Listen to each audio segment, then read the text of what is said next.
Hi everyone, this is Vignesh from BNMU. Today we are going to see about muscles of the upper arm, which is exactly located in between the shoulder joint till the elbow joint, in between the shoulder and the elbow. So it has two components, one is anterior component and the posterior component. Before going to the muscles, I'm going to tell you the basic things which you need to know. The muscle which is connected to the bone by the tendon, and then the bone which is connected to the bone by the ligament, and then muscle which is connected to the muscle by the fibrous connective tissue. So muscle to bone by the tendon, bone to the bone by the ligament, muscle to the muscle by the fibrous connective tissue. These are the basic things the first year medical students has to know. So the muscles of the upper arm, which is divided into anterior compartment and then posterior compartment, anterior compartment and then posterior compartment. Before going to the muscles, I'm going to tell you the mnemonic, which is B cube CT scan A, B cube CTA, or a B cube CT scan A. So B cube, the first B is the first muscle which is present in the anterior compartment, which is biceps brachii,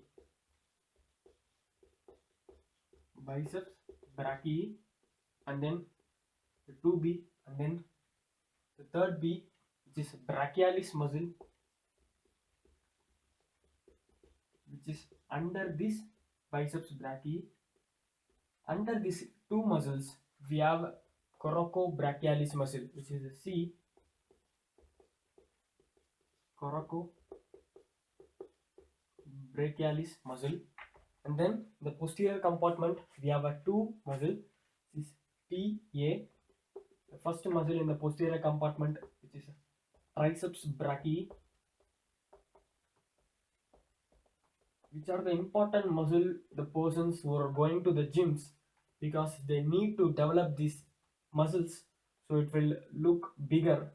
The person who are going to the gym, they know about the biceps muscles and the triceps muscle. And then the posterior compartment, we have one more muscle called anconus. In some book they did not discuss about this muscle because they thought which is a muscle related to the triceps brachii.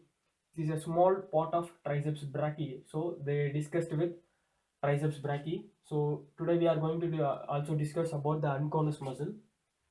So these are the muscles which present in the upper arm. In the anterior compartment, we have biceps brachii, brachialis, coracobrachialis, and in the posterior compartment, we have triceps brachii and conus muscle.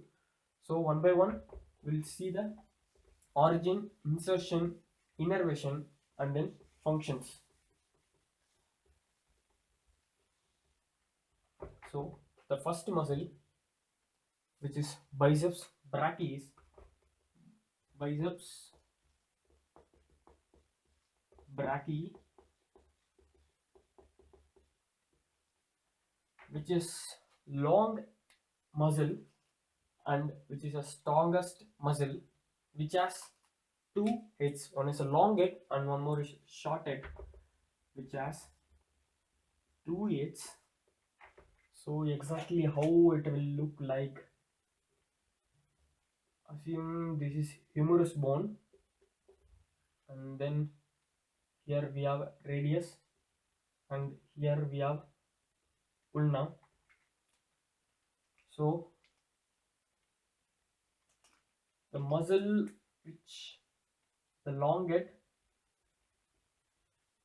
will come like this, the short head will come like this.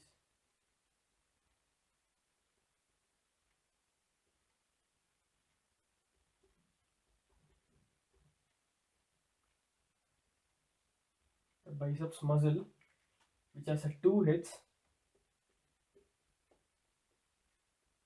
will come like this, and then it will attach to the radial tuberosity. We have short head and long head.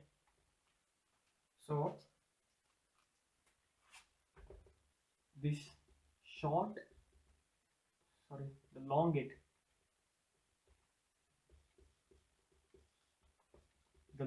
head, which is originated from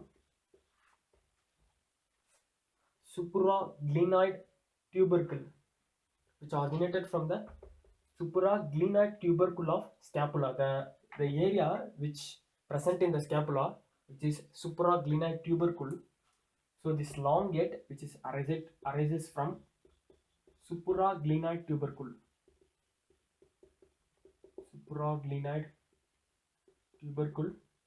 and the short head which arises from coracoid process of scapula. This two head also arises from the scapula. The long head which is arises from supraglenoid tubercle, and the short head which is arises from the coracoid process.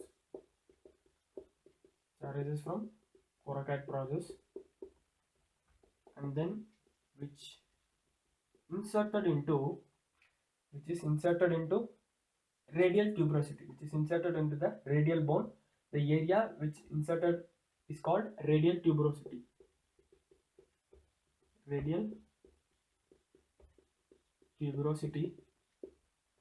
And then which is innervated by musculocutaneous nerve. Musculocutaneous nerve from the segment of cervical C5 to C7, which is a branch of brachial plexus.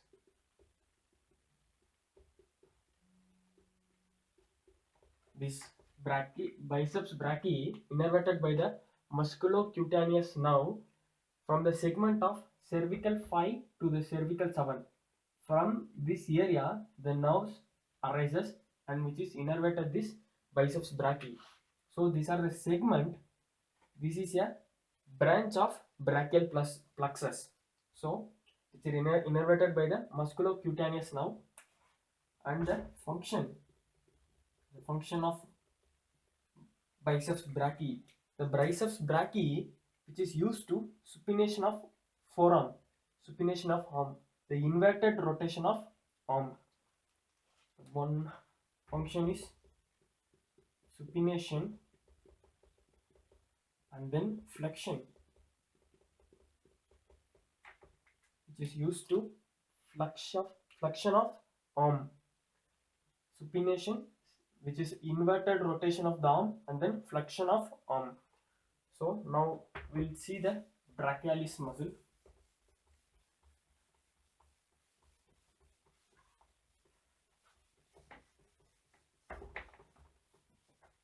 The second muscle, which is brachialis, which is a long muscle which is under the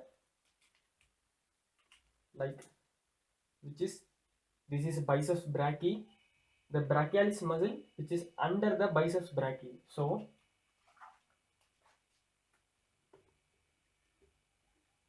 we have humerus, and we have radial and ulnar bone,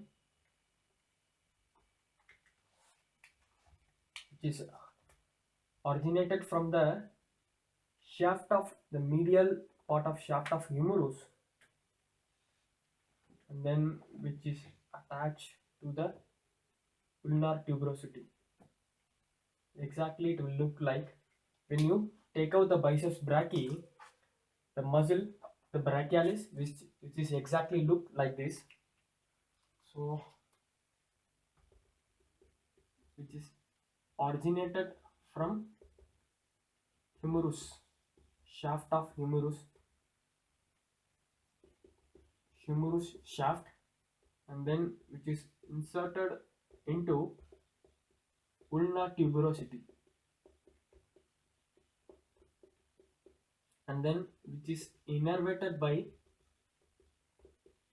musculocutaneous nerve from the segment of C5 to C7.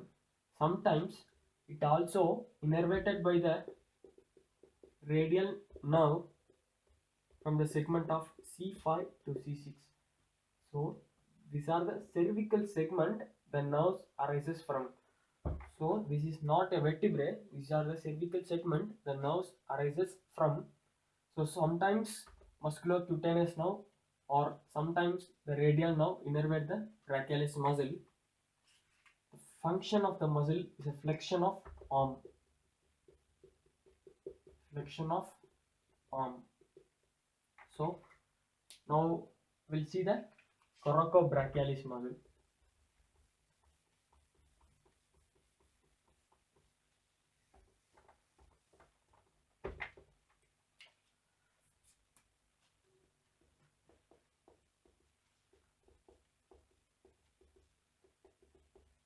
Coracobrachialis, which is under the biceps brachii muscle. Short head, which is under the short head of biceps brachii. So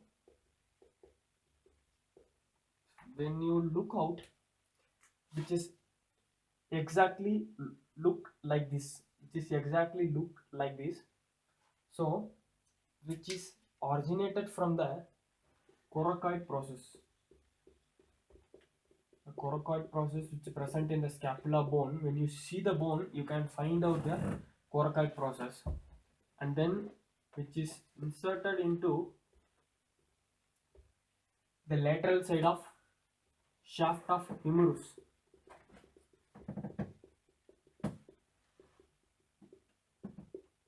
So this also innervated by musculocutaneous nerve. The function of the coracobrachialis is flexion of arm. So now we finish the anterior compartment. Now we'll move to the posterior compartment.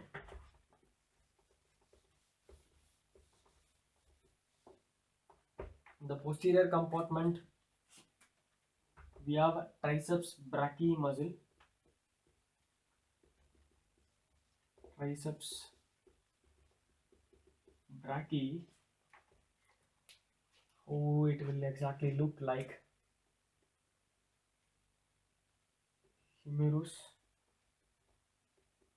radius, ulna. Here we have a scapula. So this triceps brachii, which has three heads. So one head which arises from the infraglenoid tubercle, the scapula bone will arise like this, and then the one more head which arises from the dorsal part of shaft of humerus, and then one more head which is arises from the medial shaft of humerus.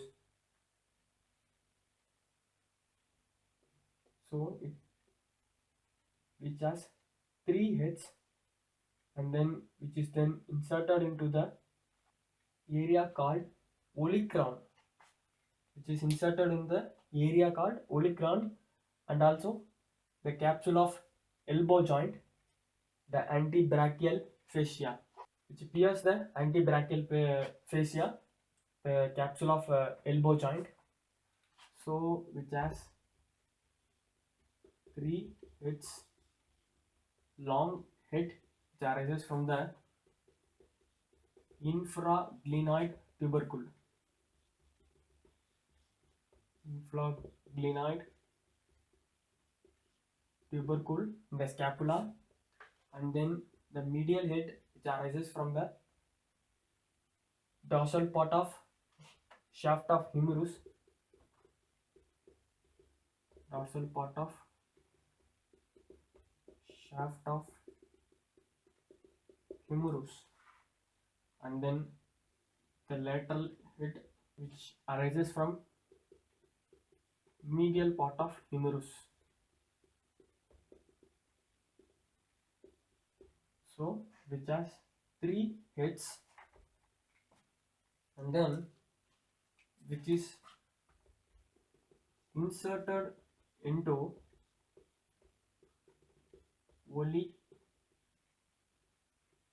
olecranon, a part which is present in the ulna bone, which pierce the capsule of elbow joint,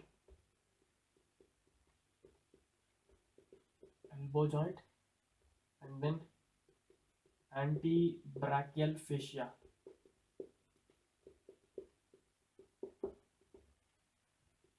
which inserted into olecranon in the ulna bone, the capsule of elbow joint, and then antebrachial fascia, which is innervated by radial nerve from the segment of C6 to C8, which is innervated by radial nerve from the segment of C6 to C8. Short muscle, which is exactly located here, originated in lateral epicondyle, and then which is inserted into olecranon, is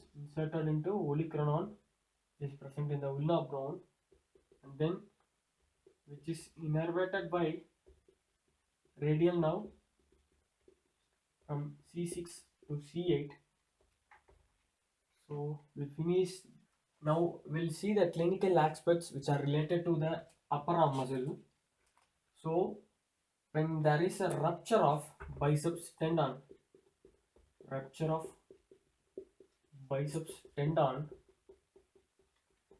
mainly long head of biceps brachialis muscle. When there is a rupture of this long head of a biceps tendon, which lead to Popeye sign. What is a Popeye sign? Assume this is a bicep muscle. So when there is a rupture of long head of biceps brachii tendon, it lead to bulge of this muscle. So it is called as a Popeye sign. There is a bulge of biceps brachii muscle. So this is called a Popeye sign, which lead to weakness of brachialis muscle. When there is a trauma, so it's lead to the rupture of the biceps tendon, so it's lead to the Popeye sign, and there is a weakness of brachialis muscle. So this is the one of the important clinical aspects which is related to the upper arm muscle. So thanks for watching. We'll continue to some other topics and some other videos. Thanks.